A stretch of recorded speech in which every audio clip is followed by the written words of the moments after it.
Welcome to Tête-a-Tech. Today, we welcome Nestor Forster, Ambassador and Chargé d'Affaires for Brazil in the United States. The ambassador is joining us from his home in Washington, D.C. Thank you so much, Ambassador, for taking the time to speak with our community today.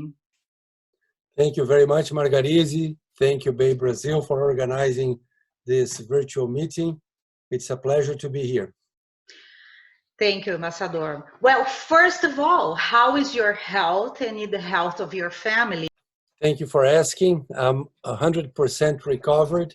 I had the dubious distinction of being a pioneer in testing positive for the coronavirus.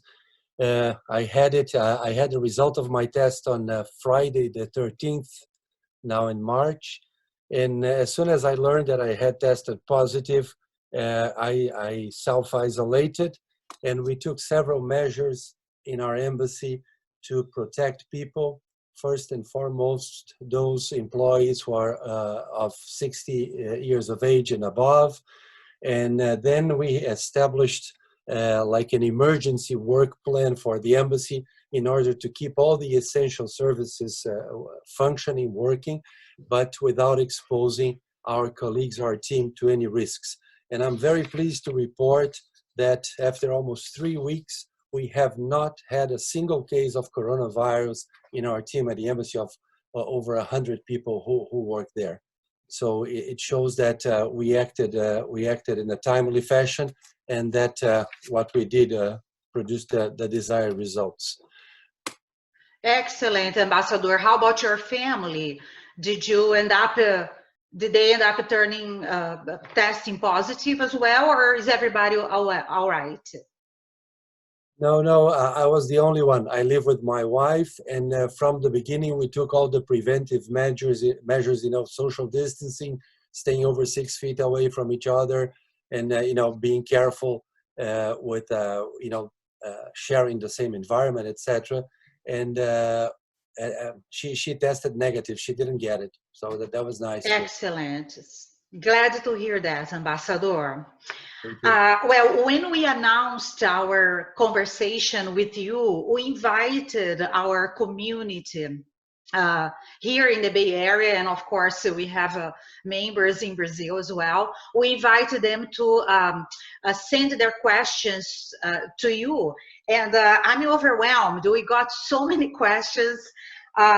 Obviously, we won't have time to go over all of them, but I'll do my best to translate what our community is asking, and at the same time respecting your time. Ambassador, how severe is the situation in Brazil? Thank you, Margarise, for that broad question that will allow me to begin, tracing a little bit the larger picture in Brazil. The situation right now, it's a serious situation, but not as alarming as in other countries. I'll explain that. Let me just begin by pointing out that we in Brazil have taken the whole pandemic in a very serious way. Brazil was fighting the coronavirus even before we had the first case in Brazil, which only happened on February 26th. A month before, in mid-January, we had already declared a public emergency in the country, and the Ministry of Health was already leading with their teams, experts in fighting epidemics. Since then, many measures have been taken. First, in the health area specifically, you mentioned, the social distancing efforts, the self-quarantining efforts that have been taking place, especially in major cities in Brazil. From the point of view of the Ministry of Health, they are doing everything they can under leadership of Minister Mandetta to distribute test kits. It's estimated that over 22 million kits will be made available in Brazil. 10 million are being distributed as we speak. Many of them manufactured in Brazil, others imported. And the more you test, that's one of the lessons of these first weeks of this pandemic. It seems to be that the more you test, the safer you are in adopting the right measures to prevent the spreading of the disease. So that's one thing. Another thing is that Brazil has a system, you know, with its ups and downs, with its inequalities, but we are fortunate to have a national system, a universal system that covers every single Brazilian state and municipality, the Sistema Único de Saúde, the SUS. So that it's very important in a situation like this that you have the resources to command operations that will spread throughout Brazil. If I can mention, Brazil also is very well positioned in terms of having the number of beds for intensive care unit. I was amazed to learn that Brazil has more intensive care beds available than many European countries, than many more developed Asian countries. So that's another thing that puts us in a good position. There's one more element that the health authorities have been making in Brazil, which is the profile of the Brazilian population, which should be helpful for us in fighting the pandemic. And I refer specifically to the fact that Brazil, if we look at the age of our population, the bracket above 60 years old, which is perhaps the most vulnerable group to the coronavirus, it's much smaller in Brazil than in several other countries. Another interesting fact about the profile of the Brazilian population is that Brazil is one of the countries with the least number of smokers anywhere in the world. This is news to me. I think it's a recent, relatively recent development. But if we take a look at the average of consumption of cigarettes per 100,000 inhabitants, Brazil is lower than the United States, lower than, much lower than Western Europe, and way lower than Asian countries. So all that helps. If you want me to Ambassador, in terms of the test kits, you mentioned that there are 10 million test kits being distributed right now. Yes, that's the information of the Ministry of Health, Are they how are they being prioritized? Are they getting distributed all over Brazil, or some states have been prioritized? Yeah. I'm no expert in public health, I'm just a diplomat. So what I try to do is to get as much information as I can, and the more reliable information. My understanding is that the kits are being made available where they are most needed. There are different kinds of kits, of tests. One is more expedited, the other is more thorough. Depending on the severity of the case, they use one or the other. They're also testing all the health workers, people who work in hospitals and who deal directly with people who are infected. Understand.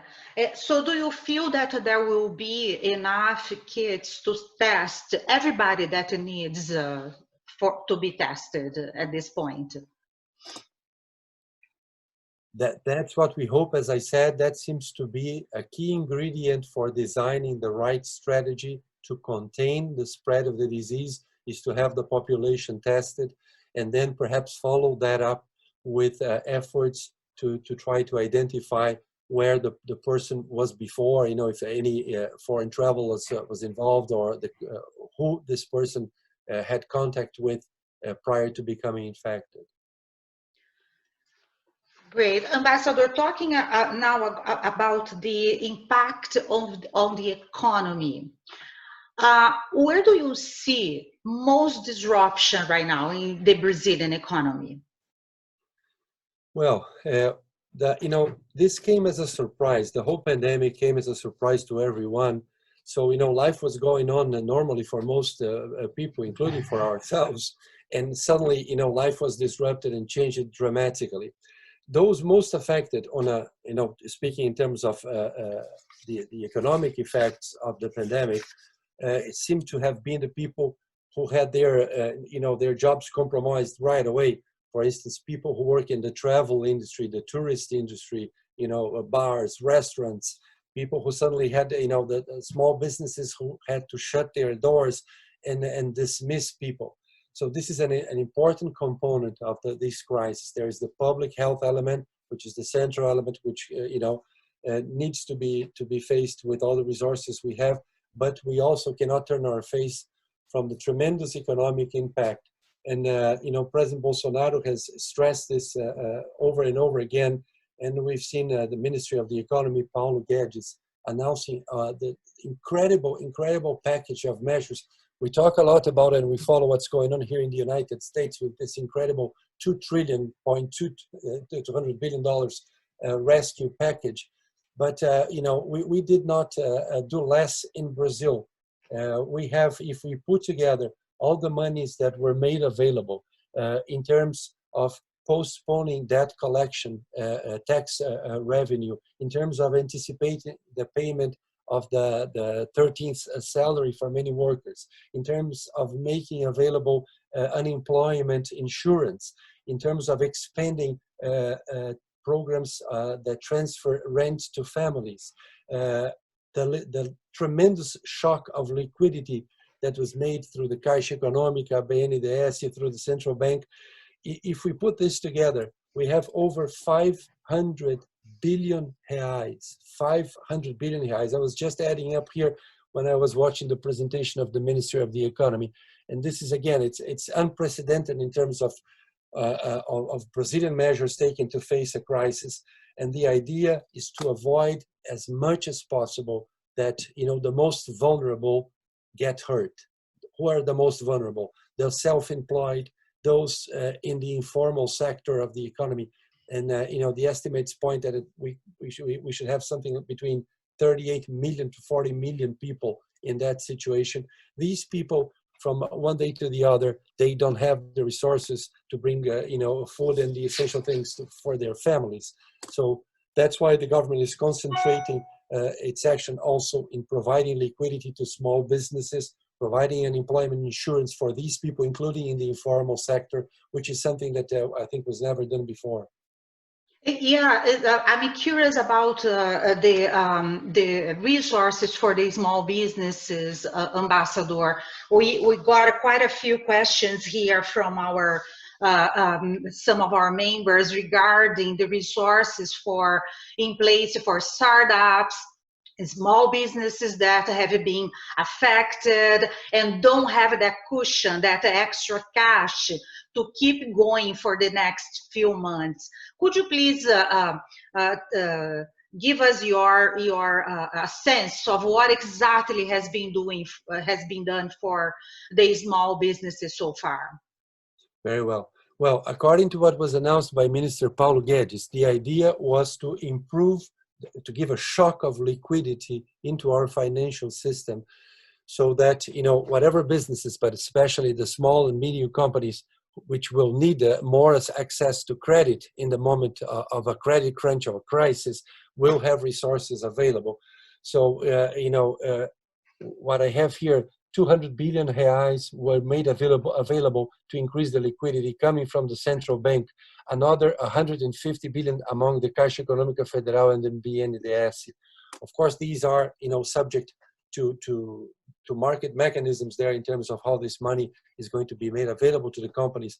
But the federal government is doing its part in making it available, in not letting, the credit crunch impede the companies from continue to work.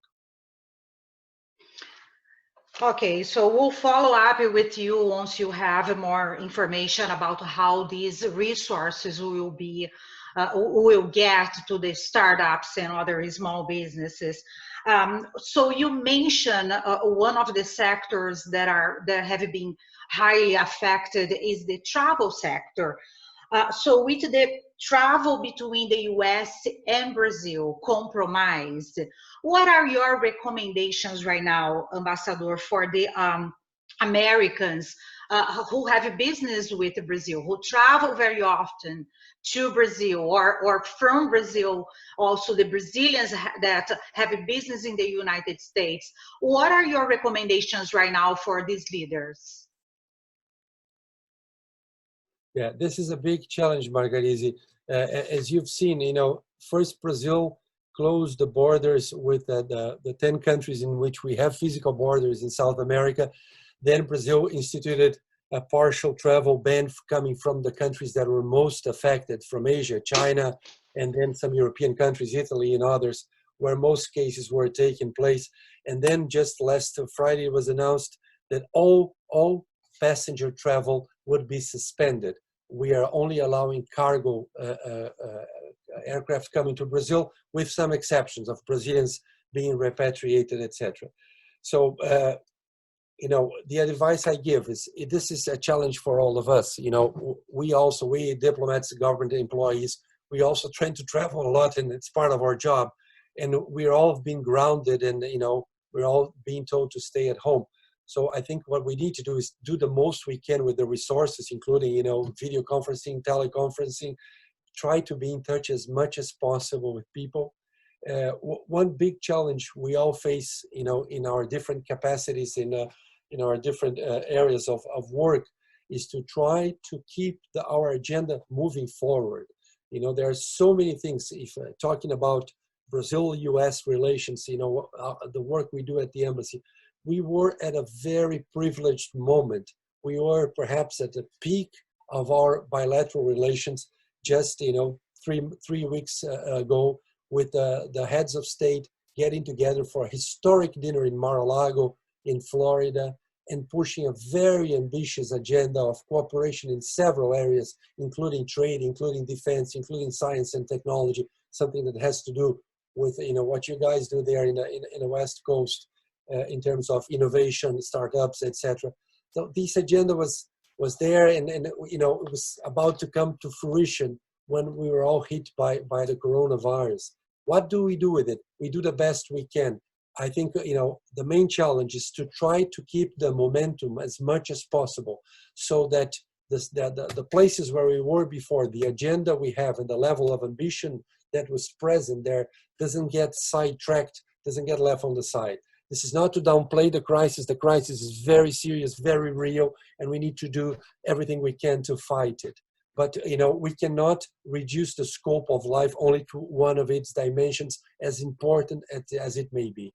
So I think the challenge is, it's a challenge that everyone will have to find, you know, an individual answer for it. Is how do I keep the momentum? How can I keep pushing forward the agenda I have right before the crisis struck? Right, Ambassador. And talking about that meeting in Mar-a-Lago between President Bolsonaro and President Trump, and the collaboration that was established, are they still talking? Have they been talking in the last few days? Are there any collaborations in place specifically to contain the spread of coronavirus? Absolutely. I'm not aware if they have, I know the idea is that a call might be placed soon between them. I don't know if it took place already or not, but that's part of the routine of, you know, of what we call presidential diplomacy. They talk frequently. In terms of things we're doing together, there are many things we're doing together. USAID has offered, their office in Brasilia has offered to the Ministry of Health, you know, cooperation that Brazil might require to fight the pandemics. We have a new American ambassador just starting to work in Brazil today, Todd Chapman, a great friend and a great friend of Brazil. And he has said that his first priority, his first 30 days leading the American embassy in Brazil, will be to help Brazilians fight the coronavirus. So there's lots of things going on. We could talk about more concrete things, but there's a, you know, a tremendous willingness to work together and to cooperate in fighting this. Great. In terms of the embassy, Ambassador, are the services of the embassy available still for American citizens who need the services, as well as to Brazilian citizens? And how are the consulates in the United States? Are they keeping their services in place? Excellent question, Margarise. Excellent question. So citizen services are usually handled directly by our consular network. Brazil has 10 consulates in the United States, widespread. We have 2 there, you know, San Francisco, close to you guys, and then Los Angeles in the West Coast. We have Chicago and Houston in the middle of the United States. And then we have from in the East Coast, beginning with Boston in Massachusetts, Hartford, New York. Here in Washington, we have a consulate general, Atlanta, Georgia, and then in Miami, Florida. basically, covering all of the territory. And our consulates are there. Some of them are operating on an emergency basis, meaning they'll do their utmost, they are concentrating their resources to try to work for the Brazilians who need emergency services. Like, I needed a passport because I have a flight scheduled that will be the last flight, I need to take it. We have several of those cases. Sometimes we'll need to do something, a power of attorney or register a birth in an emergency basis. We're all ready to do that. Not to mention the regular work of consular assistance. We've had several cases of Brazilians who were traveling abroad, who were caught in the middle of the crisis in cruise ships around the world, or who were doing tourism, flying, visiting relatives and friends and so on. And this has put a tremendous burden in our consulates, but I think they have responded very well. I was just checking the data. We have like 14,000 requests for Brazilians to go back to Brazil. We have fulfilled more than half of those, providing guidance to people on the available flights, helping them make their reservations, change their reservations sometimes. And this has been working very nicely. We also had so as of now, sorry, Ambassador, as of now, there are 14,000 Brazilian citizens abroad trying to get back home. Yeah, that was the original number. The tally we had is 14,000 something. Over 50% have already been able to return to Brazil. And so this is a very dynamic picture. People are getting on planes, on flights every day. The work of the embassy. Do you know from which regions are they? In which regions most of them are stuck? Look, Margarise, we have cases from around the world. I've seen in Africa, I've seen in Nigeria, I've seen people coming from Bamako, I've seen in Europe, I've seen all over the United States. Here we have a peculiar situation. Many cruise lines have their headquarters in Florida or in the West Coast. And then, so we had some cases of those. And then, it's up to the consulates to handle, let's say, be the first responders in trying to deal with these situations. The embassy sometimes can play a background a role in this, for instance, in trying to get a special authorization for Brazilians who originally didn't intend to come to the United States, so they didn't have the appropriate visa to come here, but the cruise ship was diverted and is coming to an American port. And then, we usually talk with the State Department, see if the situation can be sorted out on a case-by-case basis. And so far, we've been successful. There's something else which you've been doing here related to this crisis, which is trying to mediate the acquisition of equipment. I will not get into details. There are ongoing cases of those, but we see the shortage of equipment in many countries, including here in the United States.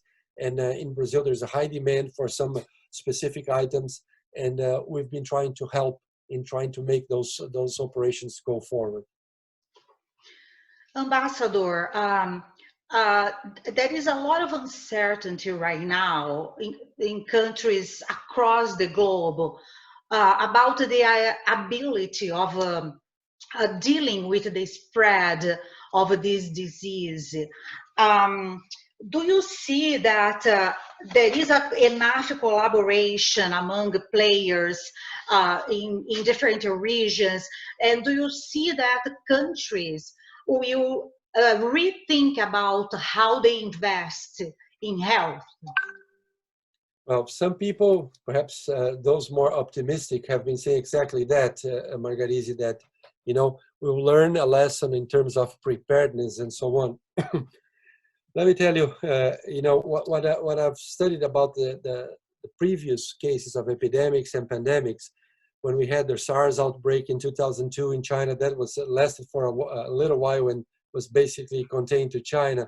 But then when we had the swine flu in 2008, 2009, there was a big commotion, and many people said, and there were recommendations made across the board, that countries should do more to get prepared, the international organizations and so on, and allocating resources to be made available in case another emergency outbreak happened.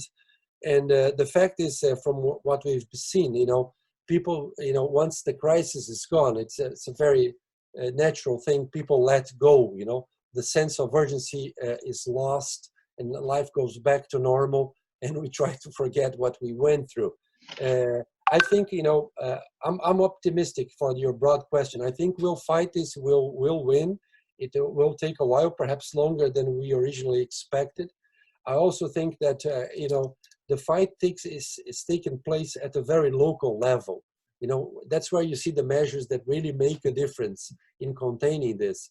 So there are roles, you see in the United States, you see it in Brazil, you know, there's a role for the federal government in trying to mobilize the country, in trying to provide the resources, the budgetary resources, the economic measures and stimulus that only the federal government has the resources to provide. And then you have the state governors working within their states to try to have the personnel available and the measures. And then you have the mayors, the municipalities, you know, leading perhaps the most crucial area of all this fight, which is you know, the very front where it's being fought.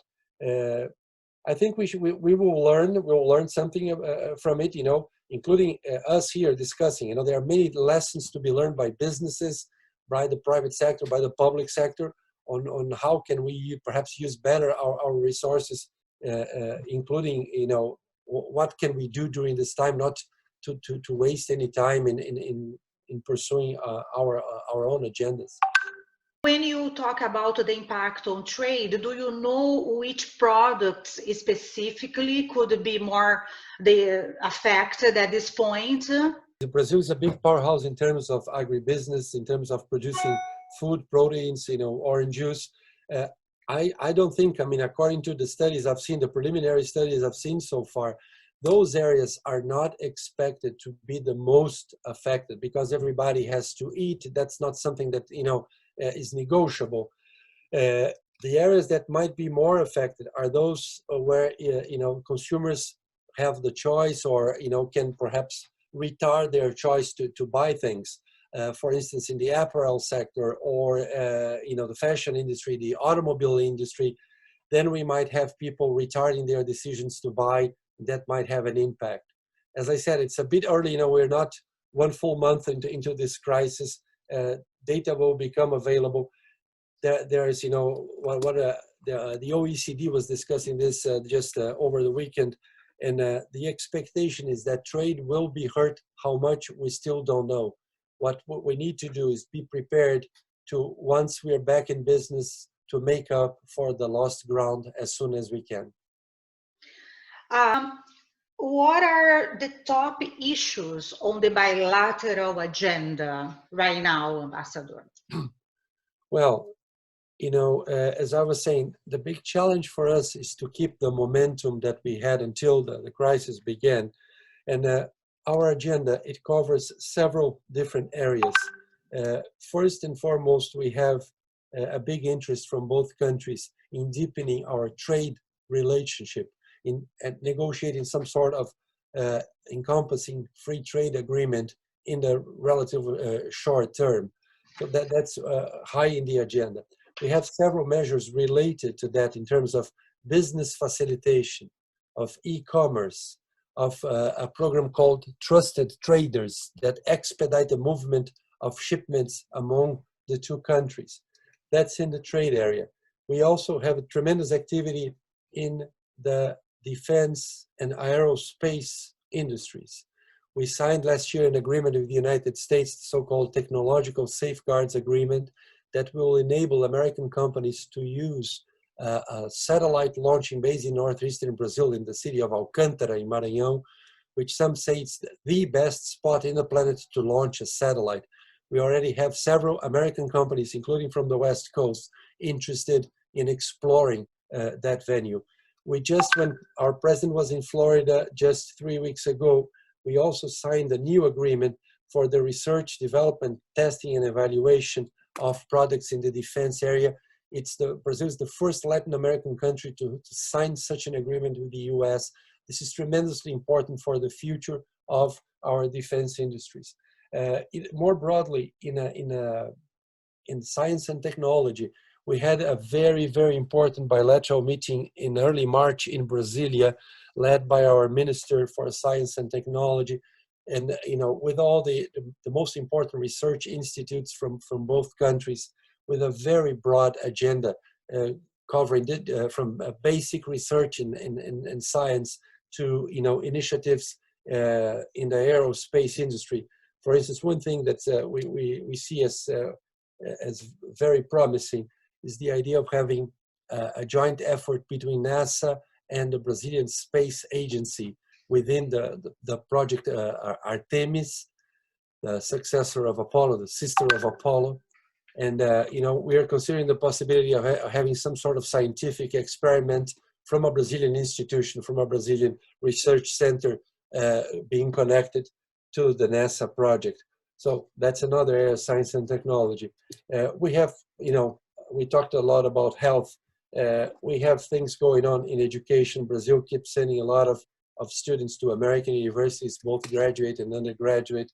There's a tremendous, vibrant dialogue, I'd say, between our civil societies. That doesn't go through the embassy necessarily, doesn't go through the governments, but that's, people to people, NGO to NGO, university to university, which is an ongoing thing.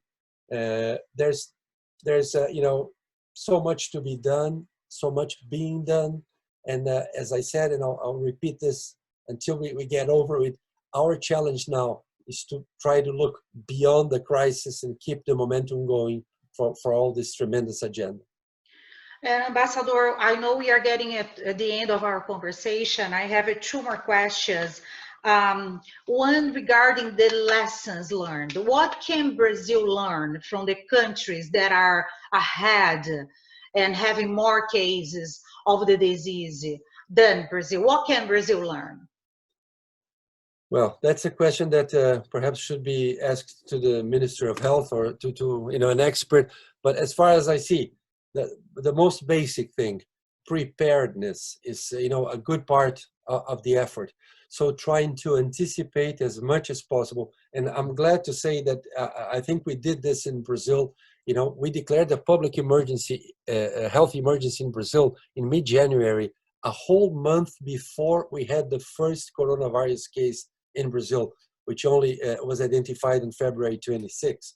So this level of getting prepared, getting the resources, getting the equipment, getting people trained, getting the mindset so that people react as much as possible in a rational and controlled and common sense way, and do not succumb to the panic and hysteria that are kind of to a certain extent inevitable when you're dealing with something which is unknown. And some of our members, Ambassador, are curious about your opinion about the lockdown. Should business be allowed to reopen? What is your personal opinion on that? We know that there is a lot of a controversy right now on this topic. What is your opinion on that? Yeah, I don't have a personal opinion on that. I leave it to the experts. What I can say is that, it's easy to see that there is a tremendous concern in trying to contain the spread of the disease. This concern is legitimate, should be carried out by the appropriate health authorities. At the same time, we cannot turn our face to the situation of people who are losing their jobs, who need the economic activity. It's not a matter of one or the other. We need to do both, and we need to do both at the same time. It's a tremendous challenge. It doesn't have an easy answer. And, that's what the beauty of living in a democratic country like Brazil is, that there are people who are elected to do exactly that, to take those decisions and be responsible for those decisions before those who elected them, before all of the Brazilian population. Great, Ambassador. And the last question. So we have a lot of entrepreneurs joining us in this call. There will be a lot of entrepreneurs accessing this recording later. What is your message specifically for the entrepreneurs? Well, number one, trust in Brazil, keep trusting in Brazil. Minister Paulo Guedes, he was just saying a presentation, I was listening before this program here. He was saying that the Brazilian economy, the GDP growth, was picking up in the first trimester. The preliminary data they had from tax collection and from other proxy indicators showed that our economy was approaching 3% growth, which is a rate we haven't heard in a very long time. So this was tremendous news. Of course, this is exactly when we were hit by the asteroid of the coronavirus. Entrepreneurs, keep doing what you do so well.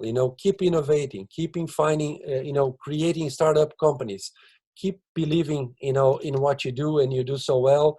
Believe in Brazil, and if we at the embassy can be of any assistance to you guys, count on us. We have, we try to get what we call the scientific diaspora of Brazil together. We have an annual event which will take place this year in early December.